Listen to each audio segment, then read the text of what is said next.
Hello everybody, it's Stuart Payne once again with another favorite picture book.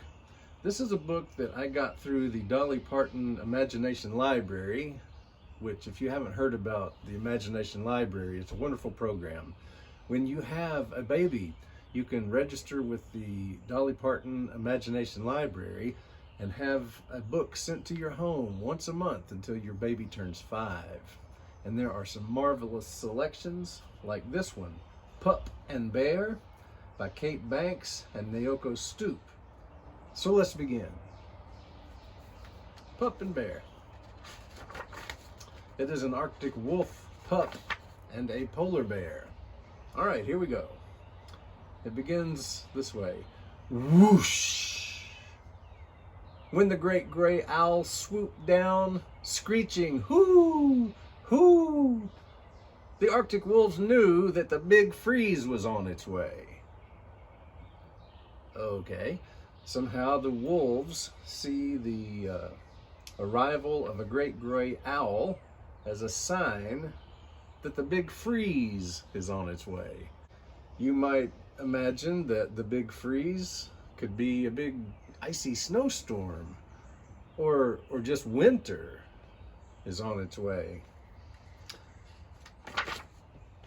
They took shelter in a snowdrift, and they listened to the fierce wind holler and roar. They watched the snow blow in spirals, wrapping the world in a fluffy white coat. Yeah, snow wraps the world in a fluffy white coat.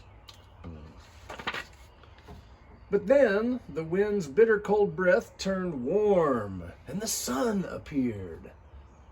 The big melt came, and one lone pup found itself on a sheet of ice spinning out to sea.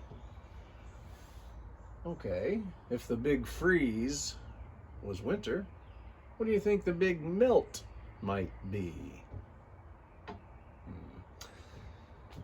I know one thing, this looks like trouble for our little wolf pup, floating on a chunk of ice out into the ocean, all alone. Well, the pup slid into the water, and he swam and he swam. When he reached land, he burrowed into a snowbank. He was tired, and he wanted his mother. Then the pup closed his eyes and fell asleep, listening to the throb of silence across the still landscape. The throb of silence. He woke to the feel of a cold nose against his fur. The smell was familiar. It was a polar bear. "You're not my mother," said the pup, flattening his ears against his head. "No, I'm not your mother," said the polar bear, "but I can cuddle you and keep you safe." Well, the pup was a little shy and frightened at first.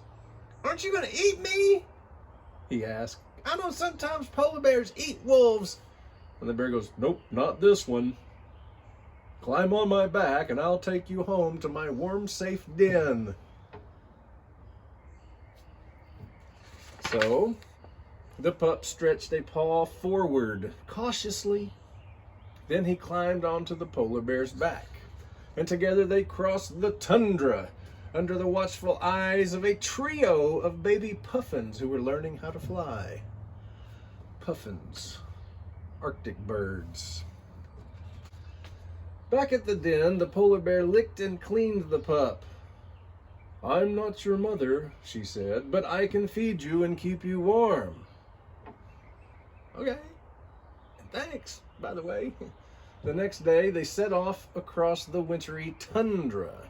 There's that word again, tundra. Don't know about the tundra? That's that cold land in the north where very few things grow. But then they spotted a walrus with long, sharp tusks, and the polar bear bellowed and chuffed, and the walrus left them alone. Maybe it's not a bad idea to have a friend like a polar bear. "Where are we going?" asked the pup as they neared the water. "I'm not your mother," said the polar bear, "but I can show you where to catch fish and how to do it." They passed a snow goose perched on a nest of eggs. They sniffed the trail of a seal as he tried to outsmart them. And they stopped at the water's edge where the fish and the lemmings came and went in the wondrous wheel of life. Yes, the wondrous wheel of life. What do you think that means? What is a lemming? Is that another Arctic bird? The sun shone down on the crisp, crackling snow, and the polar bear rolled in a snowbank. "Come on," she said to the pup. "I'm not your mother, but I can still play with you." But when the pup tugged a little too hard at the polar bear's fur, the bear growled, "Rrr, I'm not your mother, but I can still scold you for playing too rough." Then she nuzzled the pup and tickled his tummy. When they were tired at last, the pup curled up against the bear and they napped, listening to the wind whimper and sigh.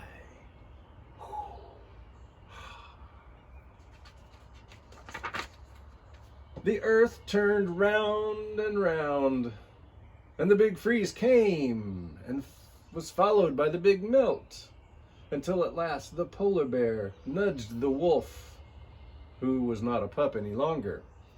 "I'm not your mother," she said, "but I know it's time for you to go."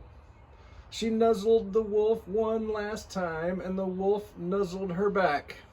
And then he walked out into the wide world, all alone, on his own. How do you think he's feeling right now? Excited? A little nervous? The wolf howled to the midnight sun. "Ow, ow, ow!" Yes, he howled at the midnight sun. Yeah, you know, the sun. It's up at midnight, right? Well, not around here, but up in the Arctic Circle, sometimes the sun doesn't go down for months at a time. And the wolf howled at the midnight sun where the day ended and the night began. And he was answered by the cry of another wolf. "Ow, ow, ow." And soon he was leading his own pack across the frozen tundra. And then one day the wolf came upon a polar bear cub huddled in a snowdrift. "Where's your mother?" asked the wolf.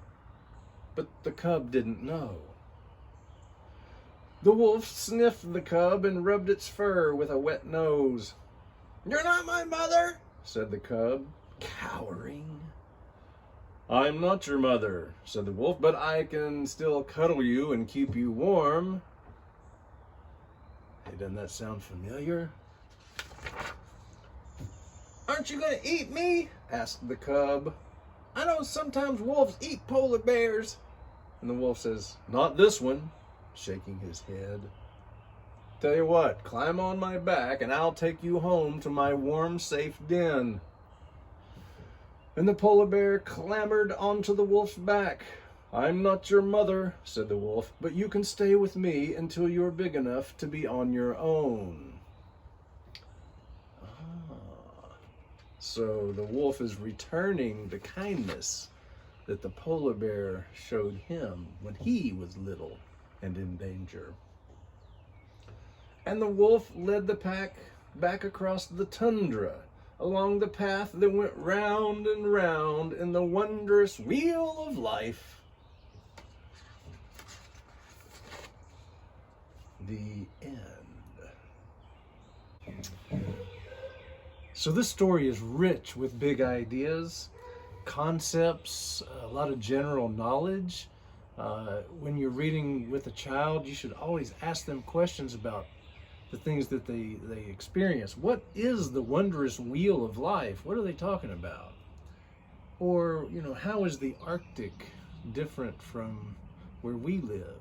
There's a million things to talk about. Any and every book gives you an opportunity to latch on to ideas and concepts and words and explore those things together with your child. It's a great bonding experience, and it helps them learn and grow and understand the world a little bit better. So again, this came from the Imagination Library. Google it. It's a wonderful program. You can get lots of free books. So thanks for tuning in again today, and I hope you have a wonderful afternoon. Bye-bye.